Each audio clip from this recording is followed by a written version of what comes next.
here today in Glen Park, which is a terrific and vibrant neighborhood that has many strengths, but which also, like all neighborhoods, has some challenges. So I'm here with D Valentine. D, how are you doing? Good, Scott.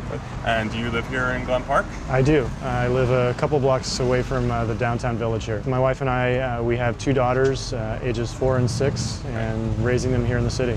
And are they in school? They are. Our 4-year-old's in a preschool close by, and our 6-year-old's in the public school, Sunnyside Elementary, just in an adjoining neighborhood. Right. What's your experience been with the school assignment system? The school assignment system has been fairly frustrating. It's a very complicated system. It's hard to figure out exactly what you want to do to just get the school that you'd like to be in. We've gone through it twice, and you're allowed 7 choices, and we weren't given any of them. You know, the local school, which is 2 blocks from here, which is where we would love to send our kids, actually doesn't have any local kids there. So subsequently, all of us in the neighborhood send our kids to adjoining neighborhoods, Sunnyside or Miraloma or Rooftop or those types of schools. Apart from the school assignment system, what do you think that the city can do to make it easier for people to raise kids in the city and to allow families to stay here? One of the great things about Glen Park is we have Glen Canyon, we have the recreation center there. The recreation center is a great facility, but it's very old and it could use a lot of money and a lot of help. But it's a limited resources, but that is definitely a way that the city could help families stay here.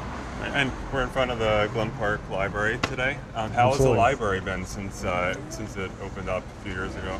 This has been a fantastic thing for the community. And a few years ago, when the bond proposal went before the voters and they actually voted in the upgrading of the libraries, this was one of the libraries impacted. And the fact that we now have this as a permanent facility, a permanent library, it's a wonderful source not only for the children but for the whole community.